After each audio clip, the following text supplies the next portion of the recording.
গরমের মধ্যে রান্নাঘরে বেশিক্ষণ থাকতে ভালো না লাগলে মাত্র 5 মিনিটে তৈরি করে নিন এই স্বাস্থ্যকর জলখাবারটি। এটি তৈরি করা যেমন সহজ, এটা খেতে কিন্তু ততটাই সুস্বাদু। বাড়ির বাচ্চা থেকে বড় সকলের খুব ভালো লাগবে।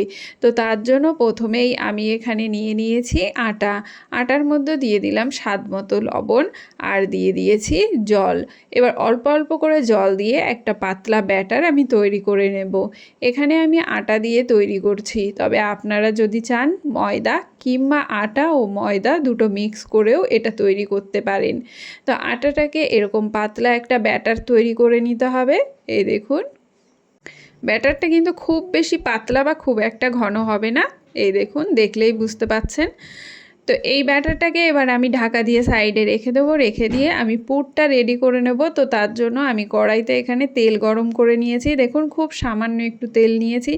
তেল নিয়ে তার মধ্যে দিয়ে দিলাম পেঁয়াজ কুচি, দিয়ে দিলাম ক্যাপসিকাম কুচি আর দিয়ে দেবো দুটো ডিম। ডিমটা দিয়ে এটাকে ভালো করে মিশিয়ে নেব। মিশিয়ে নিয়ে এটাকে রান্না করে নিতে হবে 2 থেকে 3 মিনিটের জন্য। তবে ডিমটাকে লাল লাল করে ভাজার কিন্তু কোনো প্রয়োজন নেই। ডিমটা কিন্তু সাদা সাদাই থাকবে। সকালবেলায় ঘুম থেকে উঠতে দেরি হলে চটজলদি এই রেসিপিটি কিন্তু আপনারা তৈরি করে নিতে পারেন সকালের জলখাবারের জন্য কিংবা বাচ্চার টিফিনের জন্য। এটা খেতে কিন্তু বাচ্চারা খুব পছন্দ করবে।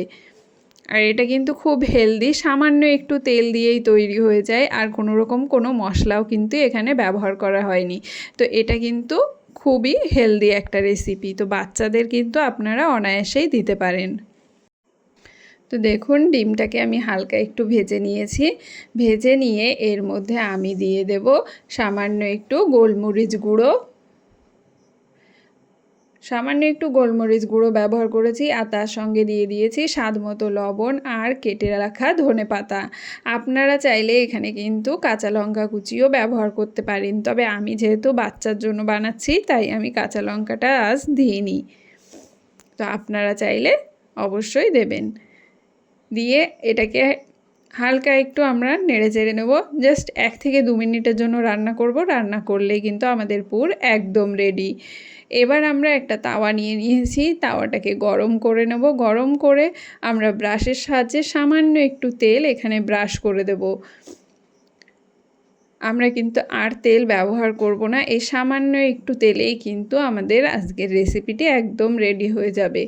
তো এবার একটা বড় চামচের সাহায্যে আমি এখানে কিছুটা ব্যাটার দিয়ে দিলাম। ব্যাটারটা দিয়ে চামচের সাহায্যে এইভাবে ছড়িয়ে দেব। এই দেখুন, ছড়িয়ে দিয়ে এটাকে আমরা রান্না করে নেব। তো ওপরটা যতক্ষণ না ট্রান্সপারেন্ট হচ্ছে ততক্ষণ আমরা এটাকে রান্না করব। রান্না করে নিয়ে এটাকে উল্টে দিতে হবে এরকমভাবে। এই দেখুন, উল্টে দিয়ে এটাকে একটু ভেজে নেব এপিট ওপিট করে। আর গ্যাসের আঁচটা কিন্তু আপনারা আপনাদের প্রয়োজন অনুসারে কম বেশি করে নেবেন, এটাতে কিন্তু বলার কিছু নেই। এবার এটাকে উল্টে পাল্টে আমরা একটু ভেজে নিয়েছি। ভেজে নিয়ে এবার আমরা পুরটা দিয়ে দেব। এই দেখুন,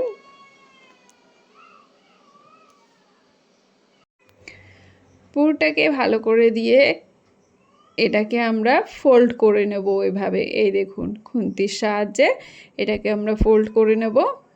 এই দেখুন, একটু চেপে চেপে ফোল্ডটা করে নিতে হবে, তাহলে কিন্তু এটা আর খুলে যাবে না। আর 2 সাইডটাকেও আমরা খুন্তির সাহায্যে একটু চেপে দেব। এই দেখুন, একটু জোরে চেপে দিতে হবে, তাহলেই দেখবেন এটা কিন্তু আটকে যাবে, আর খুলবেও না, আর পুরটা বেরিয়েও যাবে না। তো এবার এটাকে আমরা উল্টে পাল্টে একটু লাল লাল করে ভেজে নেব ওপরটাকে। এটা একটু লাল লাল করে ভেজে নিলে এটা কিন্তু খেতে বেশি ভালো লাগবে, তাই একটু আপনারা লাল করে ভেজে নেবেন। তো দেখুন, এটা কিন্তু ভেজে নিয়ে আপনারা আপনাদের পছন্দ অনুযায়ী যে কোনো শেপে কেটে এটাকে পরিবেশন করতে পারেন, কিংবা আপনারা এইভাবেও এটাকে পরিবেশন করতে পারেন।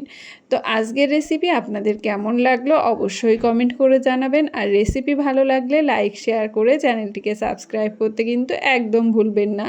দেখা হবে আরেকটি নতুন রেসিপির সঙ্গে। ততক্ষণের জন্য সকলে ভালো থাকবেন, সুস্থ থাকবেন। টাটা।